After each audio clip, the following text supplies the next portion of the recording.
Kyle Pitts, Kyle Pitts, Kyle Pitts. You can't talk about this year's incoming rookie class of tight ends without hearing the name Kyle Pitts. But surprisingly, there's more than just Kyle Pitts in this year's draft class. And here to break them down with me is SI fantasy football analyst Michael Fabiano. Fabs, you rank the top 5 tight ends in your rankings. We have a graphic with number 3, number 4, and number 5. Any kind of quick insight you want to give the audience about these players? Brevin Jordan, a really good pass catcher, not much of a blocker, but a guy who could end up being the next in a long line of really good Miami of Florida tight ends. Hunter Long is actually coming off a really good season where actually he led all tight ends in targets and catches. He was second behind Pitts in receiving yards, so he's a player to watch. And then Tommy Tremble really didn't do much statistically at Notre Dame, but he's an excellent, excellent blocker. And if he can work on those pass catching skills, which he does have, Tremble could end up being somewhat of a sleeper at the next level.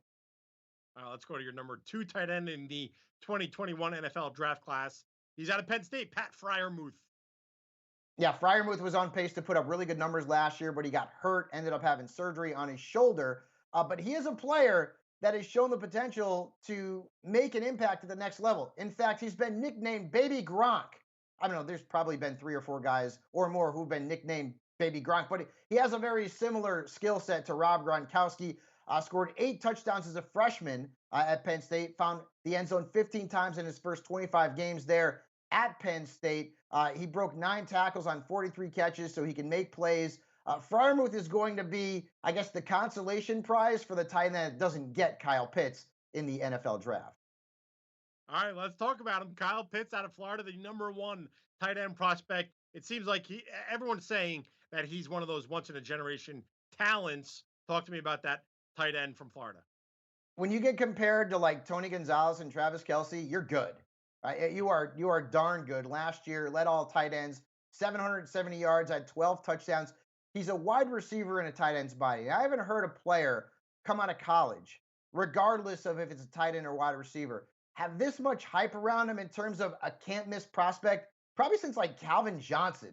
And Calvin Johnson came out and was just tremendous from Georgia Tech. He's 6'6, 246, and he possesses all the skills you're going to need to make an impact at the next level.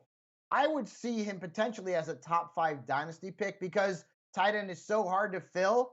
And this guy just has everything in terms of the physical assets to make it and make a big impact in the National Football League. There's a lot of teams out there, including my Dallas Cowboys, that would love to have him. He's not going to Dallas ultimately, but Atlanta could grab him. Miami could get him. Cincinnati could potentially pass on an offensive lineman or Jamar Chase and draft him as well.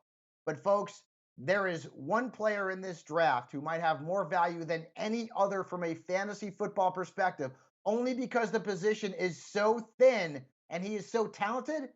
And Bill, that player is Kyle Pitts. We are eager to see where he gets drafted. Babs, you have your quarterback, running back, wide receiver. We just ran through the tight ends. You can check it all out. Go to si.com/fantasy.